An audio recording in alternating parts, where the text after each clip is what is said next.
Hello guys, welcome po sa ating vlog and update ko lamang po yung ating mga viewers pati na rin yung mga subscribers natin.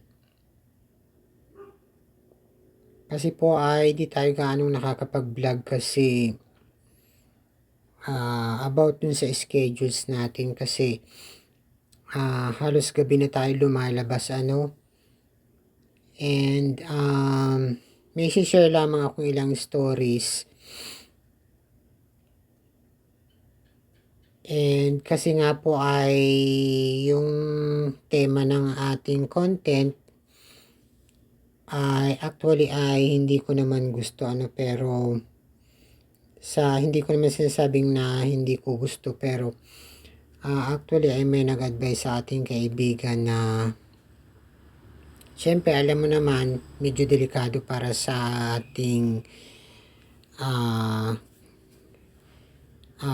life sa buhay natin yung mga ganun. Kasi nga alam naman natin na baka pwedeng balikan yung mga alam mo na yung mga ginagawa natin baka bumalik din sa atin.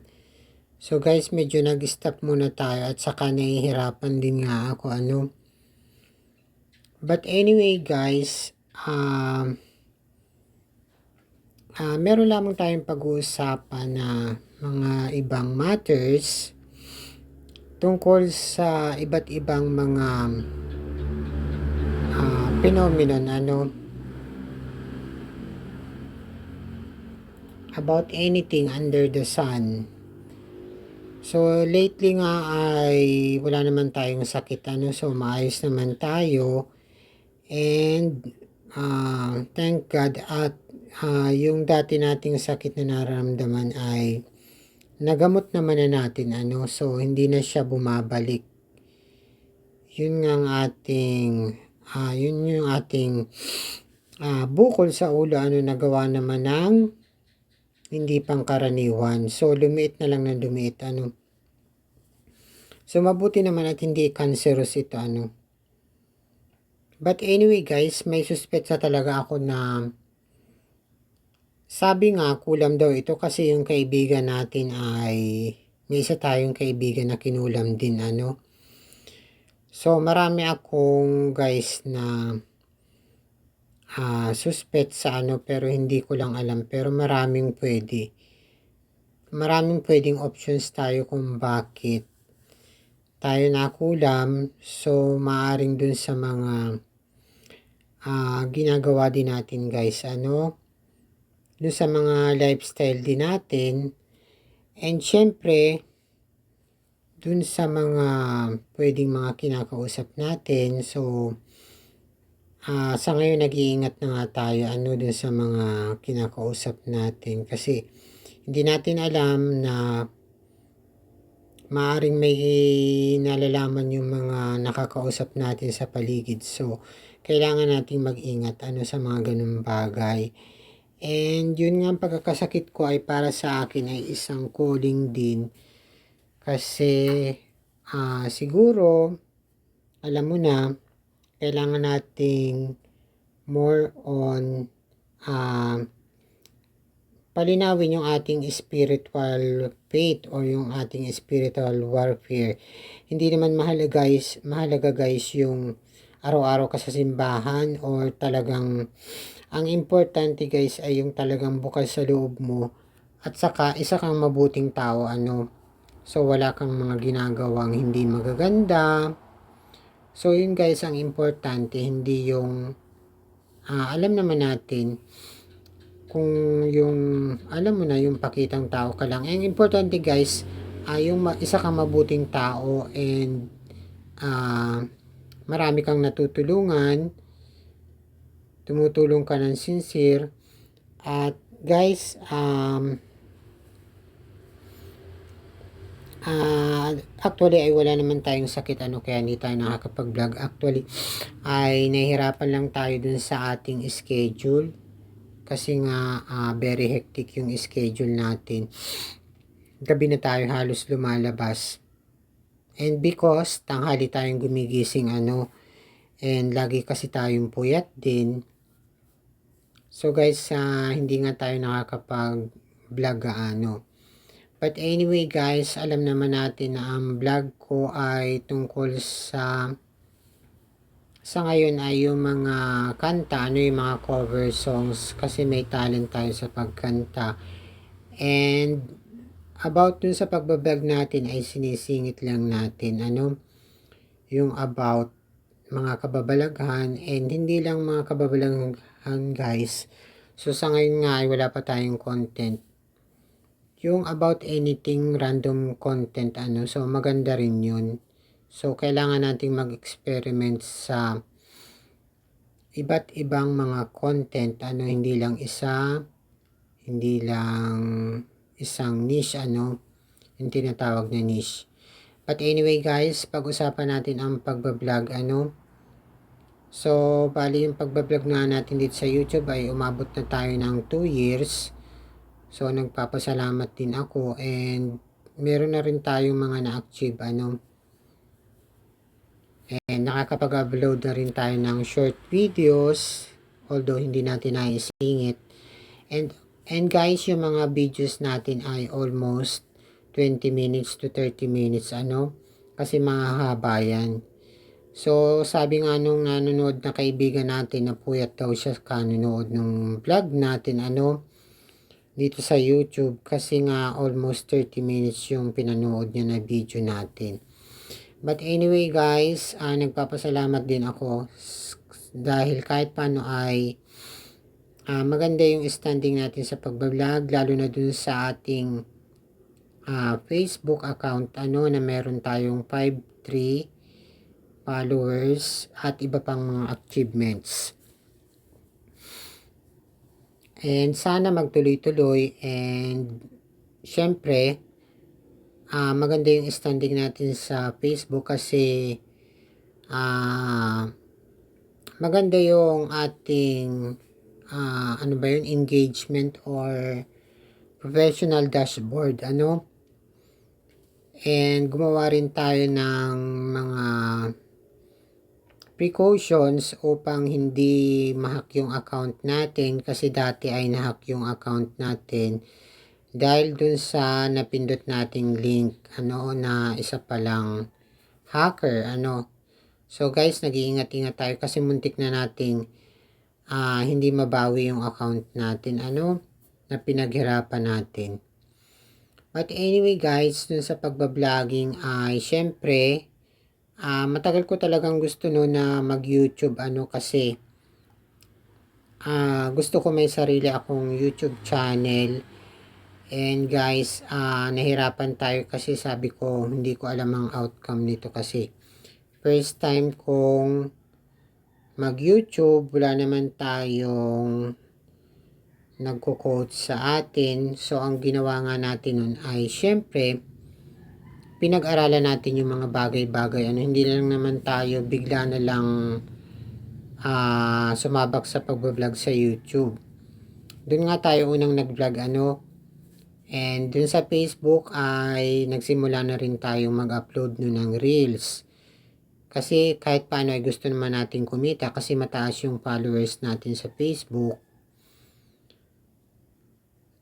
So, ganun, hindi pare-pareho yung mga nakikita ko rin ng mga vlogger. Yung iba mababa rin sa YouTube at mataas din sa Facebook. So, ganun din. Halos pareho rin natin ang followers, pati subscribers.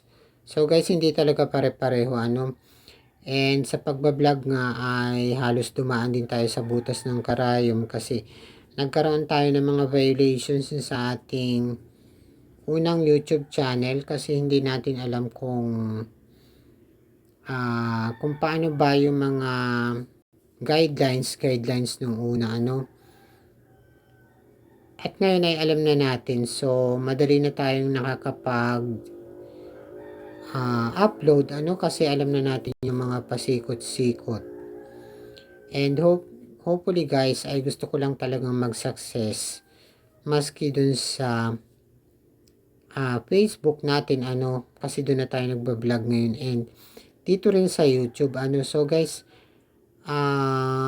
marami sana akong isi-share ng mga bagay-bagay at ngayon nga ay may mga pamahiin tayong sinusunod. And about sa kababalaghan guys ay anyway guys, yung ginagamit natin dun sa kababalaghan, dun sa yung ginagamit nating wand or mahiwagang salangkay ay ginagamit natin pagpupunta dun sa sinasabi kong portal na mahiwagang portal sa Enchanted o yung tinatawag na Eden. Kasi guys, for your information, ay doon po nang galing sa Eden or sa Enchanted yung ating mahiwagang magic wand or mahiwagang salangkay. Na kung napanood nyo po yung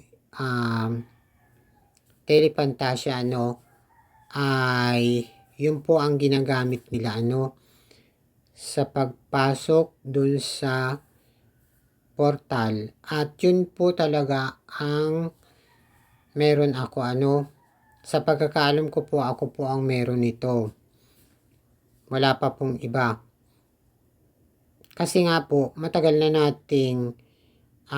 tayong curious sa mga lalo na gusto nating makuha yung magic wand na to yung magic wand na po na ito ay nawala na sa akin at na-recover ko po uli after 3 years. So nagpapasalamat po ako at nabalik sa atin yung ating magic wand or mahiwagang salangkay. And actually guys ay araw-araw nga tayo dun So, hindi ko alam kung anong nangyayari dun sa portal na yun. Basta may nararamdaman tayo kasi nga feeling ko inililigaw tayo dun sa portal. Kasi nga sa nakikita ko ay dun sa ginagawa nating orasyon ay hindi ko alam kung anong magiging resulta nun guys. Basta, ang na-find out ko guys ay meron something dun sa portal. At yun ay meron siyang butas at meron din siyang password So hindi basta-basta ang pagpapasok dito kasi yun nga pwedeng hindi ka na makalabas, pwedeng makulong ka or something sa loob ng portal pag hindi mo kabisado. So yun guys, yung mga ikinikwento kong kababalaghan. And may nakikita din tayong mga premonition dun sa bahay natin. So, hindi ko lamang alam kung ano yun. But anyway guys, sabi maligno daw yun. Ano yung nakikita nating something dun sa bahay natin na isang premonition But anyway guys, about mga pamahiin ay marami tayong mga pamahiin kasi nga about sa mahal na araw ay nagpe-prepare din tayo kasi nga pag darating ng mahal na araw ay dinadatan tayo ng mga parang tentasyon na feeling ko para tayong at ease or hindi tayo at ease yung feelings natin. So, yun pala ay dahil dun sa mga tentasyon sa mahal na araw na parang feeling ko bumabagal yung oras habang lumalapit ang mahal na araw. And nalaman na lang na nga natin sa TV na ito pala ay Ash Wednesday na nung nakaraan. So, alam mo naman guys na iniintay-intay natin yung mahal na araw kasi curious tayo dun sa mga faith natin at pati na rin dun sa pamamanata natin sa Bisita Iglesia at pati na rin dun sa mga Holy Week procession na isinasagawa dito sa bayan namin pati dito sa aming dalawigan. Kasi guys, napakahirap magbisita iglesia lalo na uso ngayon na mga aksidente gawa nga ng alam naman natin na patay ang Diyos sa mga ganitong kaorasan So marami talaga guys aksidente kasi walang magproprotekta sa atin So naranasan ko nga yan nung biglang nasira yung bike natin. So isa na yun senyales yung upuan natin biglang lumusot.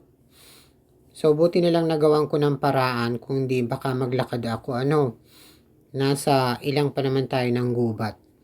So guys, yun talaga ang mga pwedeng aksidente talagang di natin masasabi, lalo na ngayong Holy Week na patay si Lord so kailangan natin mag-ingat-ingat. Hindi lang ito biro guys, talagang mag-iingat tayo kasi nga alam naman natin na marami ring nabubuhay na mga alagad ng mga masasamang espiritu.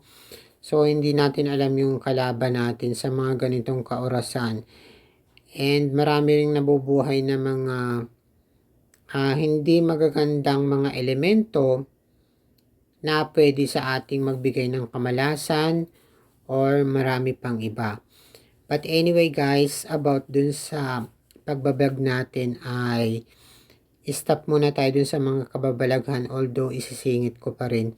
Pero guys, sa totoo lang, gusto ko talagang i-vlog ay yung mga beauty vlogs and marami pang iba. About guys nga pala dun sa beauty vlogs ay meron tayong mga nilalagay na face, nilalagay sa ating face na kung paano tayo kuminis. At isa na dito yung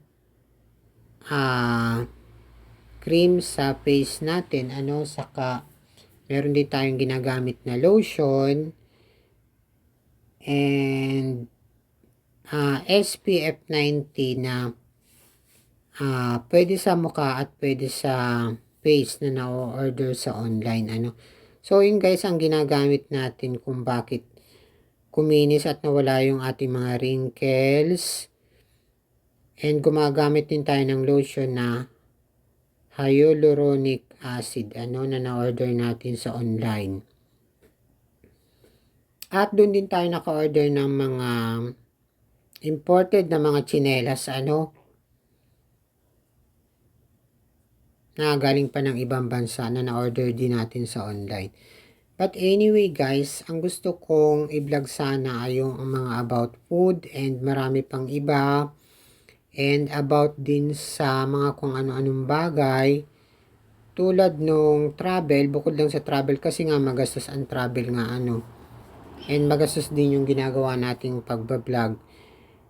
And about anything random topic sana Pero na lang yung mga iba pang content na hindi naman natin tinatakal sa ating vlog. About mga kababalaghan nga so marami tayong mga isi-share ng mga stories ng mga kababalaghan. Kasi nga puro kababalaghan nga yung ating pinagagagawa Kasi doon nga yung inclination natin. Pati na yung sarili natin guys ay puno talaga ng kababalaghan So hindi ko maitatanggi yun guys. Nagiging honest lang tayo sa ating mga followers at pati na rin sa mga viewers natin na nanonood. So, to be honest, ay talagang puno ng kababalaghan yung sarili natin. At siguro dun tayo talaga nalilinya kasi dun talaga tayo parang tinadhana para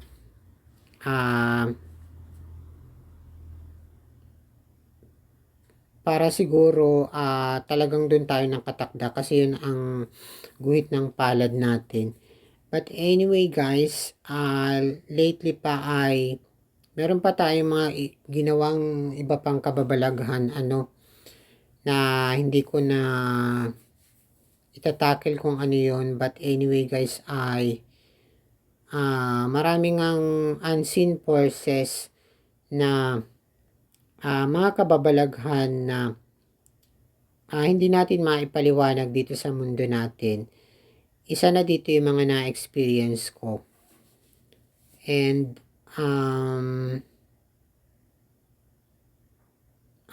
syempre nagiging emotional din tayo sa pagdating ng Holy Week kasi marami kasing mga bagay ang nagpaparamdam sa atin ng mga kumbaga nagiging emotional tayo kasi nga marami tayong nararamdamang mga unseen forces at mga temptation kasi nga Holy Week ito guys. So yung feelings ko talagang mixed emotion tayo, hindi ko alam. Yung pala dahil nga doon, so isa na yung kababalaghan na hindi ko maipaliwanag kung bakit. Malayo pa ang Holy Week at habang naglalapit ay parang feeling ko birthday natin, parang feeling ko mixed emotions tayo. Lagi akong nalulungkot na akala ko nade-depress na ako. But anyway guys, natural naman sa atin yun kasi nga dun sa kakayahan natin na maging mix ang ating emotions. But syempre, tulad ng mga tao din na iba, ganun din yung nararamdaman natin na minsan nalulungkot tayo, feeling ko nade-depress tayo. But anyway guys, feeling ko normal lamang yun sa akin, But dun sa iba ay hindi na normal kasi nga they tend to be parang nade-depress na talaga sila. Although, ako naman, iba naman yung pagka-depress ko kasi kaya nga, alam mo na, iba-iba pero ako naman talaga hindi nade-depress. Normal na ito sa akin na magparay isip. And alam ko naman yung sarili ko kasi nga, iba naman yung situation natin guys. But anyway guys, yan yung update natin, dun sa mga followers natin. So, mag-update pa rin tayo, mag-upload pa rin tayo ng mga kababalaghan or maaring iba naman kaya pwede namang about dun sa panghuhula natin, pwede tayong manghula at for example, may hulaan tayo. So, parang ganun. So, iba-iba guys. So, hindi pare-pareho. So, guys, yan yung mga isi-share ko sa inyo at yun nga about dun sa health naman natin ay okay naman yung health natin and wala naman tayong naging problema. Yun lang yung pagtulog natin and kasi nga yun nga nahirapan tayong gumising. So yun ang natin yung hirap tayong gumising kasi nga lagi tayong puyat. But anyway guys, okay naman yung health natin. May share lang natin sa ating mga mga followers at sa mga viewers at maayos naman yung ating standing sa ngayon. So wala naman akong naging malubhang sakit talaga. Nung mga lately lang, nung matagal-tagal na Pero ngayon maayos na tayo. So palagay ko meron ding mga hindi maganda dun. Sa mga naging sakit natin. Hindi rin pangkaraniwan. So guys, hanggang dito na lamang tayo. So sana nagustuhan ninyo yung update natin about dun sa pagbabloging. Kasi humahaba, kulang nga yung oras natin para i-share natin sa ating mga viewers. So hanggang dito na lamang guys at ito yung update natin para dito sa ating YouTube sa pagbablog natin. So guys, sana nagustuhan ninyo at sana nag-enjoy kayo dun sa update natin at sana nagkaroon kayo ng insights